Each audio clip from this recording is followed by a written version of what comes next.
नमस्कार दोस्तों, मैं पत्रकार रजत कुमार गिरी, जन याचिका न्यूज से। अभी हम आ चुके हैं मोहल्ला सरायपुरा में, जिसमें हम भारतीय जनता पार्टी के वरिष्ठ नेता और नगर उपाध्यक्ष श्री दीपक कुमार सिंघई एडवोकेट जी से जानेंगे और उनसे पूछेंगे कि आप अपने मोहल्ले वासियों को क्या संदेश देना चाहते हैं। नमस्कार। मैं अपने मोहल्ला वासियों और समस्त प्रदेशवासियों से कहना चाहूँगा कि वोट ना तो परिवारवाद पर दें, ना ही जातिवाद पर दें। वोट दें प्रदेश के चहुमुखी विकास के लिए, नगर के विकास के लिए और गुंडा और माफियाओं को प्रदेश से बाहर निकालने के लिए, जिसके लिए हमारे योगी बाबा ने पुरजोर प्रयास किया है। और आज की तारीख में हर माफिया और गुंडा प्रदेश से या तो बाहर है या अपनी मादों में छुपा हुआ है और बिलबल आ रहे हैं कि कैसे भी उनको पालने पोसने वाली पार्टियों का सत्ता आए और वो फिर से जनता को लूटे। और उनको आपकी पार्टी सत्ता में आती है तो कौन से बुंदेलखंड के मुद्दे हैं जिनको कार्यकर्ताओं द्वारा प्राथमिकता दी जाएगी? सबसे पहला हमारा मुद्दा रहेगा, कहते हैं कि बुंदेलखंड से मजदूर लोग पलायन करते हैं, बाहर जाते हैं प्रदेश से। उसके लिए ललितपुर प्रोपर में विशाल ड्रग फार्मा बन रहा है। शेखपुर में 2000 एकड़ से ज़्यादा जमीन पर, जिसमें ललितपुर जिले के हजारों युवाओं के लिए रोजगार मुहैया हो सकता है। और एयरपोर्ट बनने से जो हमारे यहाँ बाहर के बड़े बड़े व्यवसायी आएंगे, उससे हमारे लोकल के व्यापारियों को भी उनके व्यापार में चहुमुखी विकास के पंख लगेंगे। और जो हमारे यहाँ मेडिकल कॉलेज का योगी सरकार ने घोषणा की है, उससे हमारे यहाँ जो मरीज गंभीर बीमारी के मरीज बाहर जाते हैं, हजारों रुपए खर्च करते हैं, उनका लोकल स्तर पर ही सामुचित निःशुल्क या कम पैसे से इलाज होगा। उसके लिए हम योगी सरकार का धन्यवाद अदा करते हैं। बहुत बहुत धन्यवाद भाई साहब। इसी क्रम में आदरणीय बाबूजी हमारे साथ जुड़ गए। हम बाबूजी से चाहेंगे कि आज वोटिंग चल रही है, आप नगर की जनता को और जनपद की जनता को क्या संदेश देना चाहते हैं? हम कहा जाए, आप ये बोलिए कि सभी लोग बाहर निकलें और 100% वोट करें। हाँ, आप सब बाहर निकले और भारतीय जनता पार्टी को वोट दें। बहुत बहुत धन्यवाद। इसी क्रम में भाई साहब जुड़ गए हैं, मैं उनसे भी जानना चाहूँगा कि आप हमारे चैनल के माध्यम से अपनी स्वयं की राय रखें जो आप कहना चाहते हैं। मेरी राय ये है कि फूल को ही वोट दें और मोदी जी और योगी जी को जिताएं। इसी क्रम में एक भाई साहब और हमारे साथ जुड़ गए हैं सरायपुरा मोहल्ला में। मैं चाहूँगा वो अपना नाम बताएं और अपने दिल की बात कहें जो आप अपने प्रतिनिधि तक पहुँचाना चाहते हैं और जनता तक पहुँचाना चाहते हैं। भैया यार, थोड़ा सा हम लोगों के यहाँ क्या है, परेशानी ये है कि प्रतिनिधि समय नहीं देते हैं। तो और थोड़ा सा इनको थोड़ा सा समझाया जाए कि भैया चुनाव 5 साल में होते हैं, तो आपको दोबारा भी वोट मांगने आना पड़ेगा।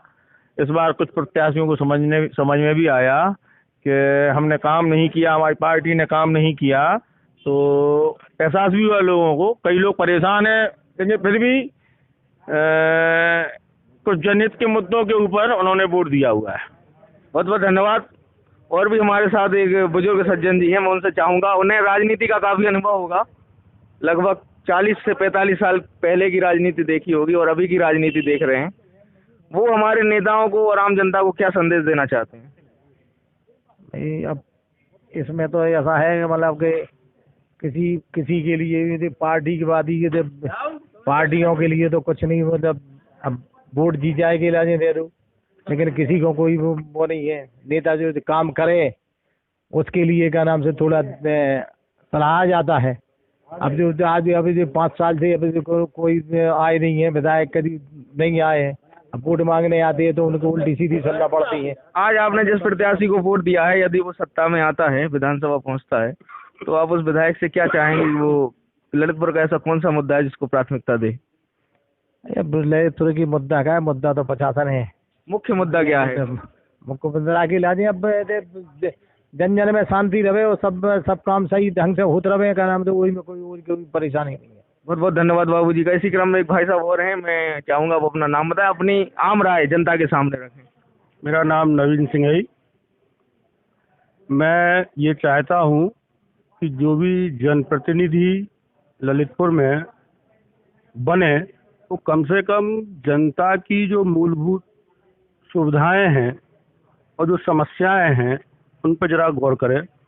आज ललितपुर में स्वकर एक बहुत बड़ी जन समस्या है, जिसके लिए किसी भी जनप्रतिनिधि ने, किसी भी पार्टी के जनप्रतिनिधि ने आके इसके निस्तारण के लिए कोई भी योगदान नहीं दिया है, और ये समस्या आगे जाके बड़ी विकराल रूप हो जाएगी।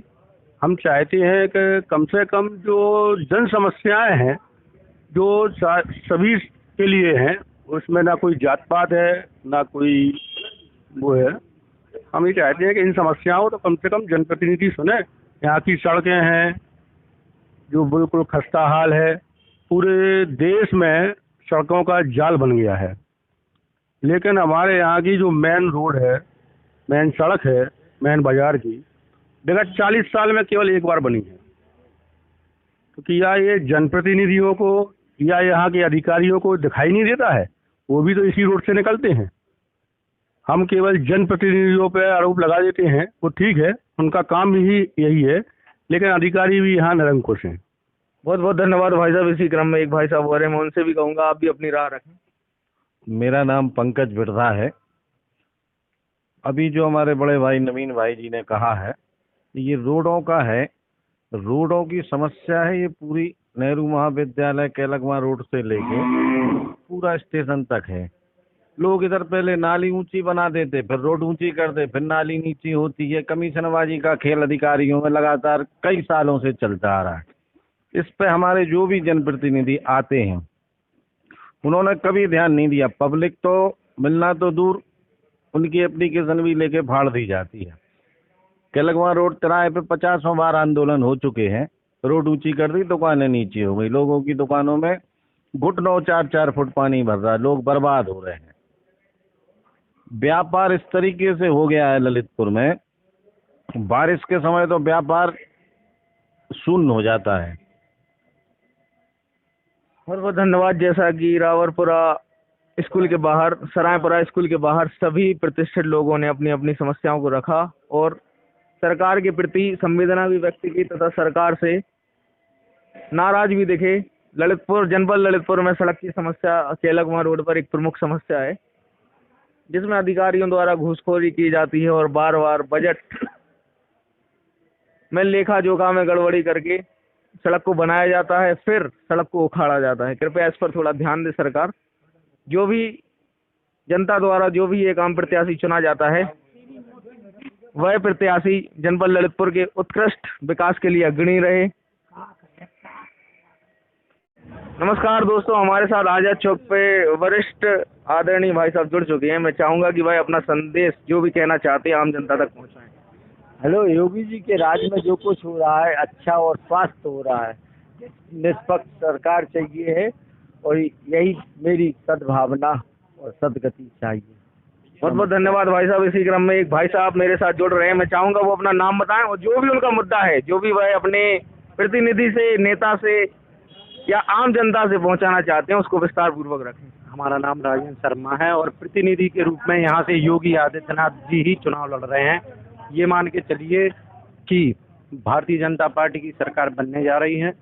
बेरोजगारी यहाँ का मुद्दा जो है लगभग अब यहाँ सॉल्व हो जाएगा, क्योंकि यहाँ पे एक बल्क ड्रग पार्क का निर्माण भी चल रहा है और जल्दी वो पूरा हो जाएगा।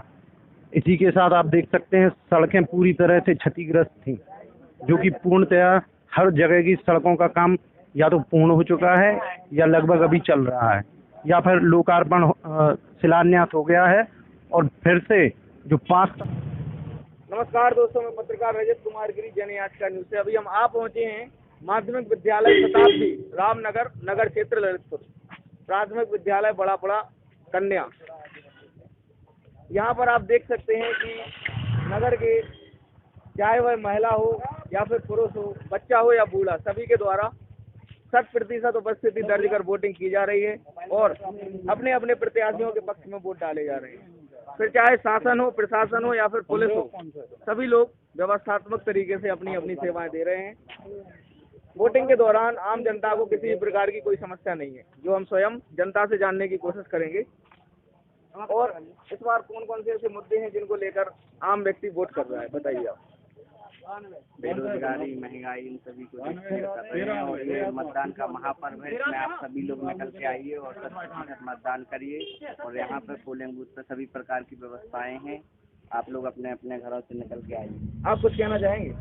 हाँ, सब बढ़िया है, सरकार से संतुष्ट हैं आप? आप कुछ कहेंगे? बहुत बढ़िया। इसी क्रम में हम और भी कुछ लोगों से अपनी अपनी बात पूछेंगे। हमारे साथ एक बुजुर्ग जुड़ चुके हैं। आप जनता को क्या संदेश देना चाहते हैं? क्या है भैया, आदमी जाने वाले हैं सब जगह निकल के घर में वोट डालने आए, सब लोग हमारे बच्चे वगैरह समाये, सब लोग वोट डालने आए। इसी क्रम में हमारे साथ कुछ विद्यालय के बाहर मतदान अभिकर्ता लोग भी जुड़े हुए हैं। मैं उनसे भी चाहूँगा कि वो भी अपनी राय रखें हमारे चैनल के माध्यम से। जन याचिका चैनल को धन्यवाद हमारे रामनगर में आने पर। मैं अर्जुन कुशवाहा एडवोकेट यहाँ कार्यकर्ता लगा हूँ और यहाँ का स्टाफ बहुत अच्छा है। 100% वोटिंग हो रही है, साफ सुथरी वोटिंग चल रही है, ना कोई प्रत्याशी का कोई गड़बड़ हो रहा है, ना कोई। धन्यवाद, बहुत बहुत धन्यवाद। इसी क्रम में अब हम आगे बढ़ेंगे।